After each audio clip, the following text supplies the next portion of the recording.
Segundo Samuel agora. Quem entendeu a leitura que ele fez? Amém. 6, versículo 4. Segundo Samuel, capítulo 6, verso de número 4. Diz assim: E levando-o da casa de Abinadab, que está em Gebá, ou Geba, com a arca de Deus, Aió, filhos de Abinadab guiavam o carro novo. Na verdade, Uzá e Aió, filhos de Abinadab, guiavam um carro novo. Versículo de número 5 diz assim: E Davi e toda a casa de Israel alegravam-se perante o Senhor com toda sorte de instrumentos de madeira, de falha, com harpas e com saltérios, e com tamborins, e com pandeiros, e com símbolos. E chegando à ilha de Nacon, estendeu Uzá a mão à arca de Deus e segurou-a, porque os bois deixavam pender. Então a ira do Senhor se acendeu. Presta bastante atenção nesse versículo 7. Então a ira do Senhor se acendeu contra Uzá, e Deus o feriu ali por esta imprudência, e morreu ali junto à arca de Deus. E Davi se contristou, em algumas versões se entristeceu, porque o Senhor abrira uma rotura em Uzá. Em umas versões originais é como se Deus cerrasse Uzá no meio. Entendeu? Abriu uma rotura em Uzá e chamou aquele lugar Perins Uzá até o dia de hoje. Versículo 9, a gente já encerra a leitura. E temeu Davi ao Senhor naquele dia e disse: como virá a mim a arca do Senhor? Toma seu assento, dando maior glória a você. Glória a Deus. Glória! Glória, glória! Olha para cá, por favor. Meus irmãos, é um texto muito conhecido, mas é um texto que requer a atenção dobrada da igreja para ser entendido e também compreendido. Alguns pontos cruciais dentro deste texto, melhor dizendo, no contexto do capítulo 6 de 2 Samuel, algumas perguntas ficam na memória da igreja, ou melhor dizendo, na mente. E uma das perguntas é essa: o porquê Uzá morreu, sendo que a sua intenção foi uma intenção boa? A gente vai chegar aí, mas essa é a pergunta que fica em nossa mente. A atitude de Uzá foi não deixar a arca de Deus cair. Foi por isso que ele segurou. E por este fato diz a Bíblia que Deus o cerrou ao meio. É a pergunta que nasce: por que Deus mata alguém que quer fazer o bem? Você vai entender. Para entendermos 2 Samuel capítulo 6, temos que entender 1 Crônicas capítulo 13 e o versículo 3. Para entender 1 Crônicas 13, verso 3, precisamos também entender 2 Samuel capítulo 5, todo o seu contexto. Todos nós sabemos que Davi reinou em Hebrom por 7 anos. Ele reina em Hebrom por 7 anos. E depois reina mais 37, mais 33 na verdade, em todo Israel. No contexto do capítulo 5, Davi foi proclamado rei de todo Israel, de todo Judá. Davi agora passa a ser mais reconhecido, ao ponto de fazer aliança com alguns reis, com alguns capitões. Davi ganha mais força, mais estratégia. Se lermos o contexto do capítulo 5 com atenção, você vai perceber que Davi tinha uma qualidade fora de série. Tudo que Davi fazia, pastor Ismael, ele consultava a Deus. Ele não deixava de consultar a Deus. É só você ler. Por exemplo, quando os filisteus ficaram sabendo que Davi foi proclamado rei de todo Israel, porque ele reinou 40 anos, os filisteus foram com grande força para tentar destruir o império de Davi, para tentar parar o reinado de Davi. Quando Davi ficou sabendo, diz a Bíblia Sagrada que ele pergunta a Deus: Senhor, o Senhor deixa eu e o meu exército descer para pelejar com os filisteus? Aí Deus responde Davi: deixa Davi, pode descer e pelejar, porque eu já dei os filisteus em suas mãos. Glória a Deus. 1 Crônicas capítulo 13, o versículo de número 3. Aí o verso 1 diz que Davi vai reunir os sacerdotes, os levitas, 30.000 homens, 30.000 homens, para buscar a arca de Deus. E a palavra que Davi vai mencionar no versículo 3 de 1 Crônicas 13 é esta: vamos buscar a arca do Senhor. Aleluia. Porque Saul não se preocupou em seu reinado em buscá-la. Ou seja, Davi estava dizendo: eu não posso cometer a mesma falha que Saul cometeu. E qual foi a falha de Saul? Governou sem a arca, governou sem a presença. E todo aquele que governa sem a arca, que caminha sem a presença, o estado final dele não é bom. Davi estava dizendo: eu não posso ser negligente, eu tenho que buscar a arca. Todos nós sabemos que a arca ficou esquecida na casa de um homem chamado Abinadab. Existem 3 Abinadabs dentro deste contexto do Velho Testamento.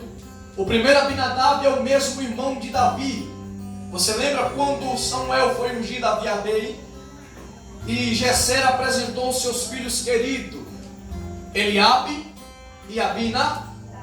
O segundo Abinadab é o filho de Saul, que morreu junto com Jonathan e junto com seu pai na eira da guerra. É só você estudar, está na Bíblia também. E o terceiro Abinadab é esse aqui, que foi pai de Uzá, pai de Aió, que era levita, conhecido como coatitas. Se você ler o livro de Números, no seu capítulo 4, a partir do versículo 15, você vai ver que só podiam tocar nos utensílios da casa de Deus aqueles que eram levita, ou entrar. Haja vista que a arca da aliança era uma figura viva da presença de Deus que pairava na frente de qualquer tipo de exército. E como era a presença de Deus? Para que você possa entender, a arca era um caixote feito com madeira de acácia, revestida de ouro. Não só isso, quando Deus estabeleceu a sua presença, foi colocada uma tampa chamada tampa do propiciatório, onde tinha 2 querubins. E diz a Bíblia que Deus repousava na tampa da arca. Na era da antiga aliança, a Bíblia diz que quando a arca estava dentro do tabernáculo e havia um lugar chamado Santo dos Santos, só podia entrar lá dentro o sumo sacerdote. Só que no versículo de número 15, no capítulo 4 de Números, Deus disse: os levitas são para levar a minha presença. É por isso que na Arca da Aliança havia argolas esculpidas com ouro e varões, que era feito de madeira também esculpido com ouro. Aonde esses varões entravam dentro das argolas da arca e elas eram introduzidas nos ombros dos levitas. Era eles que eram responsáveis de levar a presença de Deus. Só que no versículo 15 de Números, do capítulo 4, Deus proibiu qualquer um de tocar, pode ler, na arca. Aquele que tocasse, certamente morreria. Aí no contexto do capítulo 5, eu vejo Davi consultar a Deus. Eu vejo Davi dialogar com Deus. Aí quando entramos no contexto do capítulo 6, é a primeira falha que Davi vai cometer. Falha, pregador? Falha. E qual foi a primeira falha? Foi não consultar a Deus a forma devida de buscar a arca. Essa foi a primeira falha. A segunda falha foi Davi imitar um costume dos filisteus. Todos nós sabemos que por conta do pecado de Ofni e Finéias, na era de Eli, que era pai, ele era sacerdote, pai de Ofni e Finéias, por causa do pecado deles, que foi um pecado extraordinário, um pecado forte, de prostituição na porta do templo, diz a Bíblia. Não só isso, eles roubavam as ofertas que o povo depositava. E uma certa feita, Israel estava em peleja com os filisteus, e eles, como conheciam a Torá, conheciam a fama da arca, eles pegaram a arca de Deus e colocaram na frente da peleja.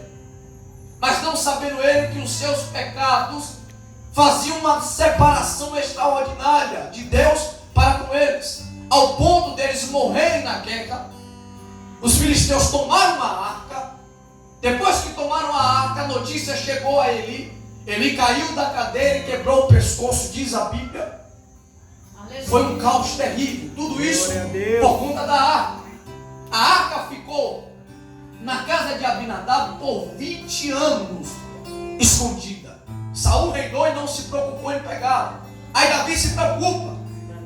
Só que no capítulo 6 ele não conversa com Deus a forma, o jeito, se é para ir ou se não é para ir. Ele vai com a sua própria força e entendimento. E o que é que ele faz? Levanta os levitas, levanta os sacerdotes, pega a música todo mundo, vamos tocar os tamborins, os pífaros. Chega na casa de Abinadab e ele vai imitar um costume filisteu. Que costume é esse? 1 Samuel, capítulo de número 6, diz que quando a arca estava na casa dos filisteus causando uma desgraça terrível, diz o texto que os filisteus prepararam um carro novo, colocaram a arca de Deus em cima, 2 estátuas esculpidas como os tumores e os ratos, colocaram uma oferta em cima do carro novo e tiraram a arca de dentro do seu arraial, como um pedido de desculpa para com Deus. Aí parece que eu vejo Davi cometendo primeira falha, não consulta. Segunda falha, imita um costume mundano, que é o costume dos filisteus. Ele manda preparar um carro novo, preparar os bois. Os levitas ele faz certo, meu nome. Ele pega Ió e Uzá, que era da tribo de Levita. Só que tem um porém, a Ió está em cima do carro, Uzá também. O povo está atrás, cantando, jubilando, se alegrando, e está Davi caminhando. Há uma alegria que paira neste dia. Está todo mundo feliz porque a arca de Deus está retornando para a sua casa, para o seu lugar. Só que teve um porém quando chegou na eira de Nacon. Nacon significa lugar de tropeço. Eu não sei se era inclinação do terreno. Diz o texto sagrado, pastora, que os bois tropeçaram. Uzá está em cima da carruagem. A intenção dele é segurar a arca, porque a arca estava pronta para pender para o lado.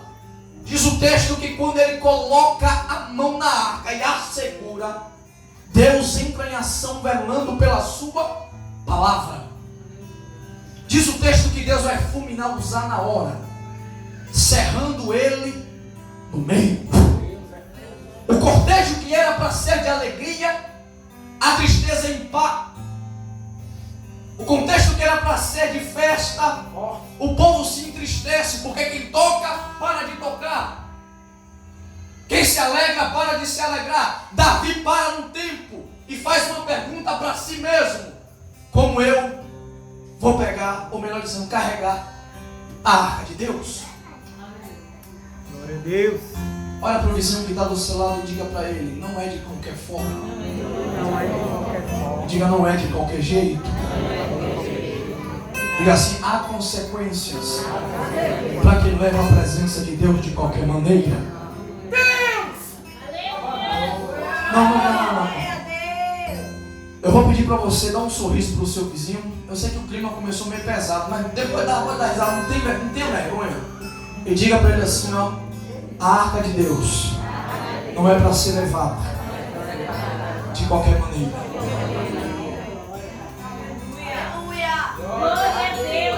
A primeira falha, ele não consulta. A segunda falha, ele imita o ritmo mundano, que é o ritmo dos filisteus.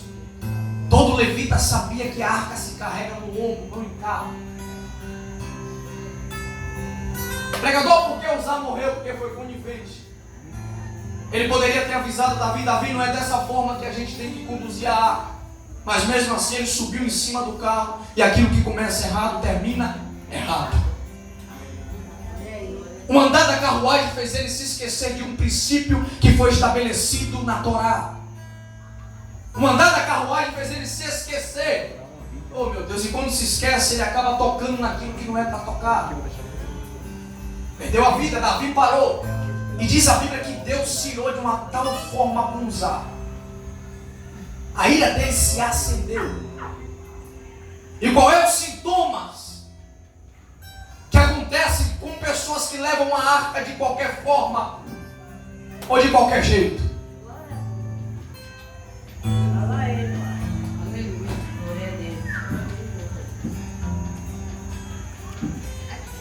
Há um sintoma. O primeiro sintoma diz a Bíblia. Glória a Deus. Presta atenção nisso, o primeiro sintoma. Os filisteus morreram. Não só os filisteus, como o primeiro sintoma surgiu dos filhos de Eli. Não só os filhos de Eli, como os filisteus. Eles tocam na arca, a ira de Deus se acende, uma era de tumores invade. Vocês já leram? Por ética eu não vou falar o que aconteceu. Uma praga de rato inacreditável, sem contar inúmeras pessoas que morreram. Quando eles despacharam a arca, que chegou no arraial dos hebreus, alguns hebreus vão festejar, mas outros vão se achar por bem de abrir a tampa do propiciatório. E quando eles abrem a tampa do propiciatório, diz a Bíblia que quando eles foram olhar o que tinha dentro, Deus matou só 70. Só 70. Aí vem Davi de lá para cá, não consulta, não pergunta, aleluia, faz do seu jeito, faz da sua vontade. Olha o que acontece com Uzá. Pregador, eu não entendi. Eu vou chegar em um ponto que muitos pregadores hoje não querem mais falar, mas eu vou falar. No momento que eu pego este microfone e saio de Camaçari para vir pregar aqui, por mais que seja a mesma cidade, mas é uma forma, é um dizer. E venho aqui com o título de pregador. Você olha para mim e diz o quê? Ali está um pregador, homem de Deus, levando a palavra de Deus. Quem aparece? É o Hélito ou Deus? Deus. Não entendi. Deus. É o Hélito ou Deus? Deus. Se um levita pega neste instrumento para louvar a Deus, quem deve aparecer, o levita ou Deus? Deus. Glória a Deus. Você já prestou atenção no tamanho da responsabilidade que um ministro leva, que um pastor leva, que um levita leva? Quando você vai, não é você, é a arca. Aleluia! Quando você prepara o hino, não é você, é a arca. Você está conduzindo Deus na sua vida. E a ira de Deus se acendeu porque estava sendo conduzida de forma errada. Glória a Deus. Glória a Deus. Glória a Jesus. Há uma geração que está brincando com a presença de Deus. Glória a Deus. E a presença de Deus não é brincadeira. Davi pecou porque imitou um costume mundano. Imitou os filisteus em vez de imitar a Bíblia. Hoje em dia muitas lideranças, me perdoe, mas eu faço parte de uma, Glória a Deus. mas a verdade tem que ser dita. Eu não preciso imitar os costumes mundanos para segurar ninguém dentro de uma congregação. Glória!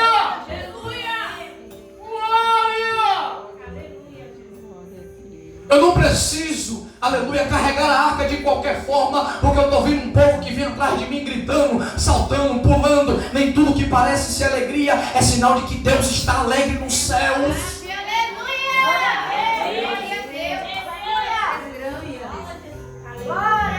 A geração hoje em dia sai de lá e vem para cá e diz assim: eu vou me adaptar de uma congregação que faça os meus quereres e as minhas vontades.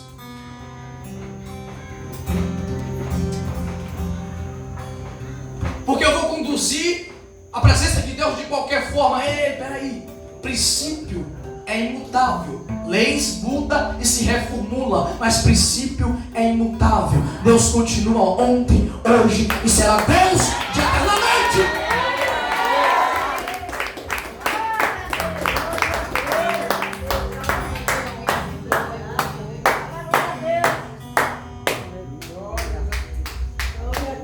Antes de eu pregar aqui, Deus pregou para mim. Aleluia.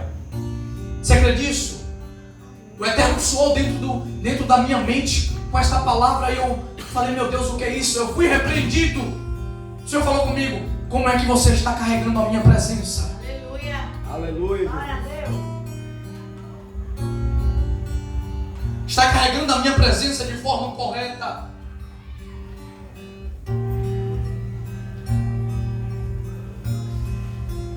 Esses dias eu estava conversando com um jovem. Ele disse: eu vou para onde eu me sinto bem.